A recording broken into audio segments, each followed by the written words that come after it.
আমার একটাই অনুরোধ যে যেহেতু তারা ছোট, তাদের ভুল ত্রুটি হইলে আপনারা ক্ষমার দৃষ্টিতে দেখা ওদেরকে নিয়ে মিলেমিশে সব কিছু করবেন, সামাজিকভাবে সব উন্নয়ন করবেন, এটা আমার প্রত্যাশা। আর আগামী দিনের কাশপুর সেলিম ভাইয়ের নেতৃত্বে একটা মডেল কাশপুরে রূপান্তরিত হবে, এটা প্রত্যাশা করি। আমাদের এই যাবৎকালের কাশপুরের সবচেয়ে জনপ্রিয় ব্যক্তি, যার মুখের দিকে এই কাশপুরের মানুষ প্রায় 16-17 বছর তাকিয়েছিল, আজকে এই মানুষের চোখের মুখের হাসি দেখলে বোঝা যায় মানুষ কতটা আনন্দিত। দেশের মানুষ কিন্তু কোনো টাকা পয়সা চায় না, তারা কোনো চাল ডাল চায় না, তারা শুধু ভালোবাসা চায়, একসাথে থাকতে চায়, একসাথে বসবাস করতে চায়। আজকে সেই বসবাস করার পরিবেশ এই ছাত্রদের আত্মাহুতির মাধ্যমে, ছাত্র সমাজের আপামর জনসাধারণ সকলের সহযোগিতায় তৈরি হয়েছে। এটা যেন আমরা যেহেতু বলি যে 24 সালে নতুন স্বাধীনতা হয়েছে, স্বাধীনতা 71 সালে হয়েছিল, সেই স্বাধীনতা রক্ষা করতে আমরা পারি নাই, এটা আমাদের সকলের ব্যর্থতা। যেহেতু এই স্বাধীনতার পুনরুদ্ধার হয়েছে, স্বাধীনতা অর্জনের স্বাধীনতা রক্ষা করা কঠিন, এই পুনরুদ্ধার যেন সঠিক থাকে, এটা যেন রক্ষা করে চলতে পারি। এই জ্বালাও পোড়া ভাঙচুর কর্মসূচি এগুলো থেকে সবাই বিরত থাকবেন, এটা আমার অনুরোধ, রিকোয়েস্ট। আমার বড় ভাই বক্তব্য দিবেন, আমি আমার বক্তব্য এখানে শেষ করছি। খোদা হাফেজ। বাংলাদেশ জিন্দাবাদ, বাংলাদেশ জাতীয়তাবাদী ইসলামী দল জিন্দাবাদ। সবাইকে ধন্যবাদ।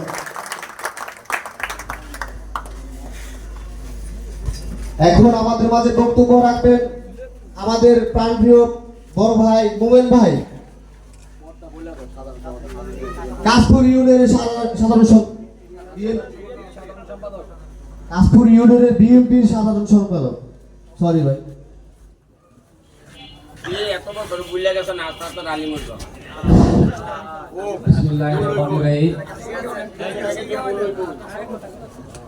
আজকে এই মিলাদ মাহফিলে আমাদের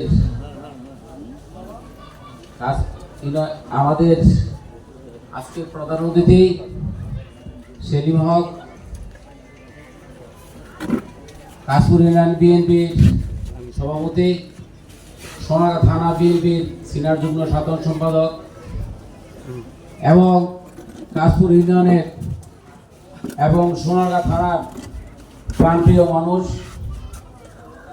আমার এবং আপনাদের সকলের প্রিয় মানুষ, যা নাকি যার লোক আলোচনা নাই, উনি একমাত্র, আমি ওনার সাথে দীর্ঘদিন রাজনীতি করি, আমি দেখছি যেন লোক আলোচনা নাই, উনি খুবই, আমি আবারও বলি, উনি একটা সাধারণ মানুষ যিনি সেলিম হক।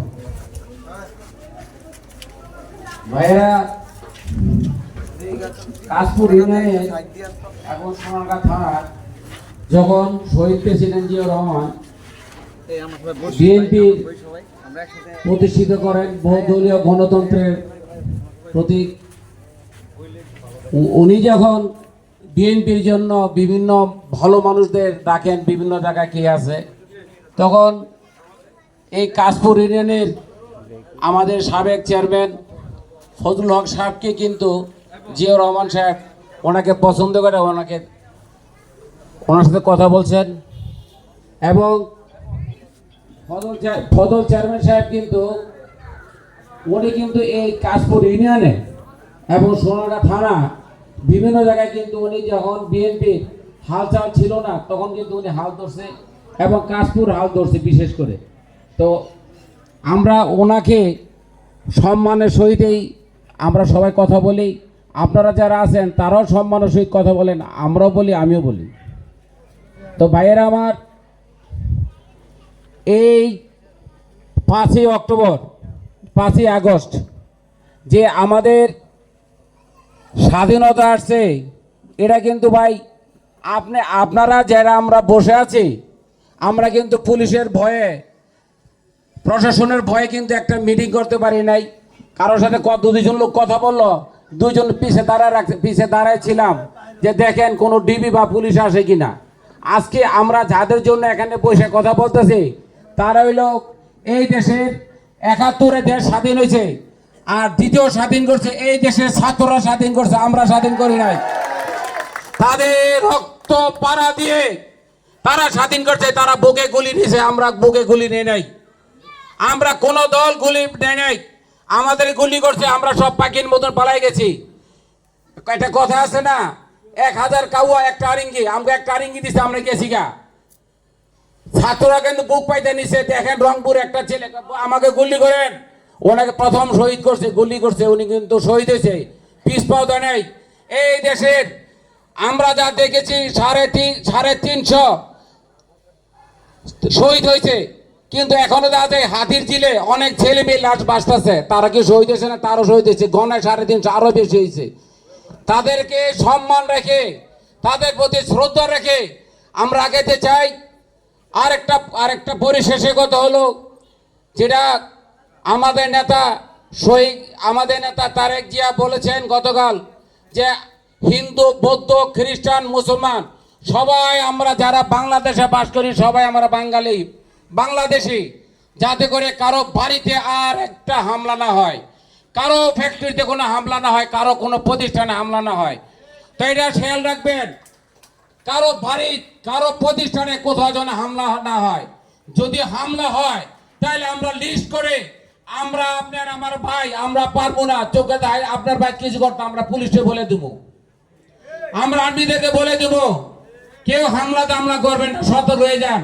এখন যদি রাত্রে আর ভোট হবে না, ভোট হবে যার ভোট সে দেবে, নিরপেক্ষ ভোট হবে, ভোটের রাজনীতি করেন, ভোটের নির্বাচন করেন। কারো প্রতি চোখে চোখ রাঙায় কথা বলেন না। আমি বলবো কারো প্রতি চোখ রাঙায় কথা বলেন না। তো ভাই, আমি মাঝখান দিয়ে একটু, যদিও আমার উপস্থাপনা একটু ব্যতিক্রম হয়েছে, আমাদের মঞ্চে উপস্থিত আছেন সোনারগাঁ থানার স্বেচ্ছাসেবক দলের আহ্বায়ক এবং নারায়ণগঞ্জ জেলার স্বেচ্ছাসেবক যুগ্ম আহ্বায়ক সদস্য সচিব সালাউদ্দিন সালু আমাদের মাঝে উপস্থিত আছেন। কাশপুর ইউনিয়ন বিএনপির যুগ্ম সাধারণ সম্পাদক এবং সোনারগাঁ থানার দপ্তর সম্পাদক আমাদের মাঝে উপস্থিত আছেন।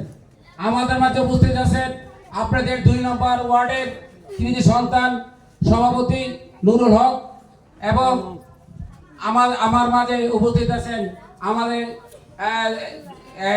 2 নম্বর ওয়ার্ডের আমাদের 2 নম্বর ওয়ার্ডের আইনল যুগ্ম সাধারণ সম্পাদক আমাদের কাশপুর ইউনিয়নের, এবং আরো অনেকে উপস্থিত আছেন।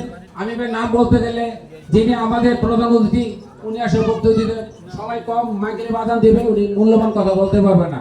তো বাইরে কথা একটা, আমরা যাই করি, আমাদের যে প্রধান অতিথি আজকে এই মঞ্চে আছেন, ওনার কথা ছাড়া আপনারা কোথাও কিছু করেন না। উনি আপনাদের বলবেন না যে এটা করেন সেটা করেন, উনি সাদা মনের মানুষ, উনি কিন্তু লোভ লালসা নাই। তো কাজেই ওনার বিতর্কিত করেন না। কাশপুর ইউনিয়নে কিছু হইলে এবং আমাদের 3 নম্বর ওয়ার্ডে কিছু হইলে বা কোথায় কিছু হইলে কিন্তু সেলিম সাহেবের নাম উঠবে, পক্ষান্তরে আমি মোমেন, আমার নাম উঠবে। ভাই আমাদের বেজ্জতি করেন না, ভাই আমাদের বেজ্জতি করেন না। ফজল চেয়ারম্যান সাহেবের সুযোগ্য সন্তান, যার দিকে আমরা তাকিয়ে আছি, সামনের ভবিষ্যতে যদি কোনোদিন এই দেশে সঠিক নির্বাচন হয়, আমরা সেই অপেক্ষা আছি যে ফজল চেয়ারম্যানের সাহেবের সুযোগ্য সন্তানকে যাতে করে আমরা আবার সেই আগের জায়গায় নিতে পারি। কি ভাই, আমি জানি না আপনারা কি বলেন, যে ভাই নির্বাচন তো অনেক দূরে, কিন্তু আমার মনের কথা আমি বলে দিলাম, আমার মনের কথা আমি বলে দিলাম। আপনারা কি মনে করেন জানি না, যেহেতু আজকে মিলাদের দিন, এই কথা আসে না, তারপর আমি আমার অভিমত, যেহেতু আমার কথা আমি বলে দিলাম। তা আমি আবারও পরিশেষে যারা শহীদ হয়েছেন, যারা এই মাসে শহীদ হয়েছেন, যাদের বিনিময়ে আমরা তো স্বাধীনতা পেয়েছি, তাদের প্রতি শ্রদ্ধা রাখি। এবং আমাদের দেশ নেত্রী বেগম খালেদা জিয়া, যিনি দীর্ঘদিন অসুস্থ ছিলেন, যিনি কারামুক্তি হয়েছেন, যিনি আপনাদের সামনে বক্তব্য দিয়েছেন, ওনার প্রতি সম্মান রেখে, এবং আমাদের যিনি স্বাধীনতার ঘোষক, বহুদলীয় প্রবক্তা শহীদ প্রেসিডেন্ট জিয়াউর রহমান হক, ওনার প্রতি সম্মান রেখে, এবং আমাদের নেতা তারেক জিয়া, যে অপেক্ষায় এই বাংলাদেশের 20 মানুষ অপেক্ষা আছে, কোন দিন সে আসবে রাজপথ আবার সেই রঞ্জিত, আবার সেই রাজপথ আলোকিত করবে, ওনার অপেক্ষায় এই দেশের 20 মানুষ আছে। ওনার প্রতি সম্মান রেখে সামনের দিনগুলি দেখা হবে রাজপথে, এই বলে বক্তব্য রাখলাম। বাংলাদেশ জিন্দাবাদ, বাংলাদেশ জাতীয়বাদী দল জিন্দাবাদ। আসসালামু আলাইকুম।